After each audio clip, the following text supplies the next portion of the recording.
चर्मचक्षुने जो आंधळा असतो त्याच्या दृष्टीनं सगळं जगच काय असतं, आंधळं असतं. आंधळ्याशी जन अवघेची आंधळे, कारण आपणाशी डोळे दृष्टी नाही, आपल्याला डोळे नाही दृष्टी नाही, म्हणून त्याला सगळं जग कसं दिसतं, आंधळच दिसत असतं.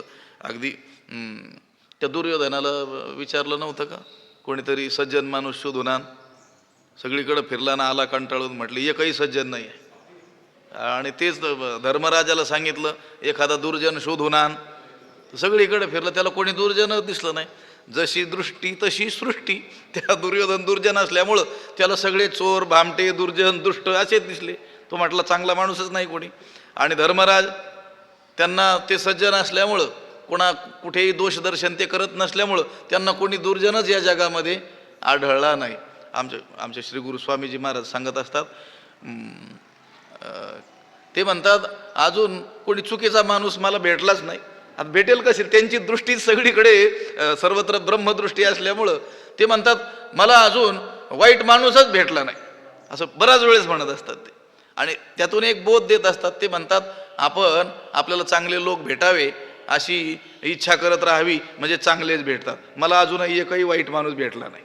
आता त्यांची ती काय आहे, दृष्टी आहे, सगळीकडे समान, सगळीकडे परब्रह्म स्वरूप हे पाहण्याची दृष्टी असल्यामुळं, ते उपाधी पाहतच नसल्यामुळं, त्या उपाधीतील चैतन्याकडे त्यांची दृष्टी असल्यामुळं, शुनीचैव श्वपाकेच पंडिता सगळीकडे समदर्शन त्यांचं होत असल्यामुळं, देखे आपली प्रतिती जगची मुक्त, ते मुक्त असल्यामुळं त्यांना कोणी बद्धच दिसत नाही. आपल्याला ज्या अर्थी दोष दर्शन होतं त्याचा अर्थ आपल्यामध्येच काय आहे, कासया गुणदोष पाहू आणि कांचे मज काय त्यांचे गुन्हे असे.